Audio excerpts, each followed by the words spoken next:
இது ஒரு awareness video தான். இன்கேஸ் நீங்க ஃப்யூச்சரில் வந்து குழந்தைய தூக்கிட்டு வெளியில் போனீங்கன்னா, கொஞ்சம் எக்ஸ்ட்ரா ஒரு கேர்ஃபுல்னஸோடு இருந்து நம்மளோட பொருளை சேவ் பண்ணிக்கிறதுக்கு இந்த வீடியோ உங்களுக்கு மேபி யூஸ் ஆகலாம்.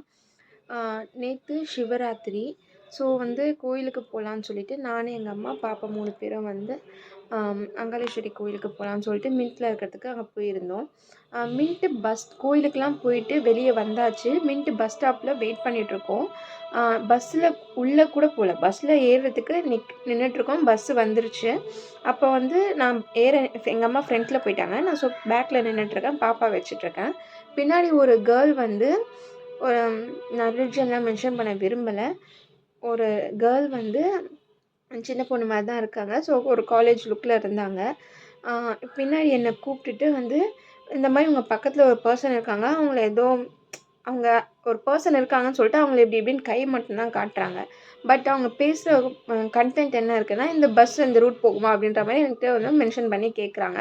பட் கை இப்படின்றாங்க. எனக்கு புரியல. நான் திரும்பி பார்க்கும்போது அங்கே பக்கத்தில் இந்த பர்சன் வந்து ரொம்ப ட்ரிங்க் பண்ணியிருந்தாங்க.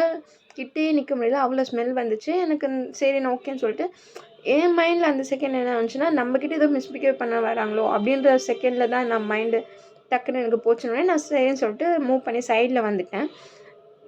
அடுத்த செகண்ட் நான் பஸ்ஸில் ஏறிட்டேன். பட் வந்து பின்னாடி இருந்த அந்த கேர்ள் வந்து மறுபடியும் பார்க்குறேன், வெளியிலேருந்து இப்படின்னு கை காட்டினாங்க. நான் உடனே பாப்பா காலை தொடும்போது பார்க்குறேன், பாப்பா காலில் இருந்த கொலுசை வந்து காணும். உடனே நாங்கள் கீழே இறங்கி போய் எல்லோரும் தேடும்போது அந்த பர்சன் எங்கே போனாங்கன்னே தெரியல. மேபி அந்த ஏரியாவில் இருக்கவங்களுக்கு தெரியும். மின்ட்டு பஸ் ஸ்டாப் மீன்ஸ் வந்து ஒரு சென்டர் சிக்னல் 4 சைட்லேயும் உங்களுக்கு இருக்கும். நீங்கள் எங்கே போனீங்க என்னன்றது என்னால் கெஸ் பண்ண முடியல. இதுவே அந்த ஒரு பொருள் வந்து நம்ம தெரியாமல் நம்ம மிஸ் பண்ணியிருந்தாச்சும் சரி நம்ம தான் தொலைச்சிட்டோன்ற ஒரு மைண்ட் இருக்கும்.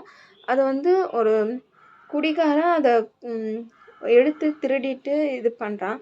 அவன் எங்கேயாச்சும் போய் வச்சா கூட அவன் குடிச்சிட்டு தான் மறுபடியும் இது பண்ண போகிறான். அதுக்கு எதுக்கு என்னால் இந்த மைண்ட்லேருந்து எனக்கு கொஞ்சம் இதை அக்செப்ட் பண்ணிக்கவே எனக்கு ரொம்ப கஷ்டமாக இருக்குது.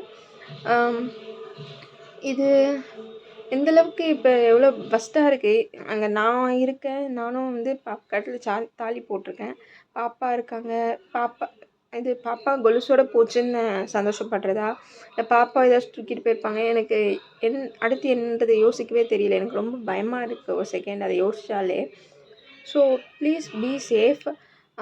நீங்கள் அந்த கேர்ள் வந்து எனக்கு உண்மையிலே ஹியூமனிட்டி பேஸில் ஹெல்ப் பண்ண ட்ரை பண்ணாங்களா, இல்லை என்னை டைவர்ட் பண்ணி அவங்க 2 பேருமே ஏதோ பார்ட்னர்ஸா, எனக்கு எதுவுமே புரியல. நம்ம சேஃபாக இருந்தால் நம்மளோட பொருள் காப்பாற்றப்படும். பட் எவ்வளோ சேஃபாக இருந்தாலும் இப்படி டைவர்ட் பண்ணி நம்மளை திசை திருப்ப பார்த்து அவங்க இது பண்ணிட்டாங்கன்னா, அப்போ அவங்க இவ்வளோ பிளான் பண்ணி ஒரு சென்டர் சிட்டியில் இருக்க ஒரு மெயின் பஸ் ஸ்டாப்பில் இப்படிலாம் பண்ணுறாங்கன்னா, எனக்கு என்ன சொல்கிறதுன்னு தெரியல. ஸோ சேஃபாக இருங்க.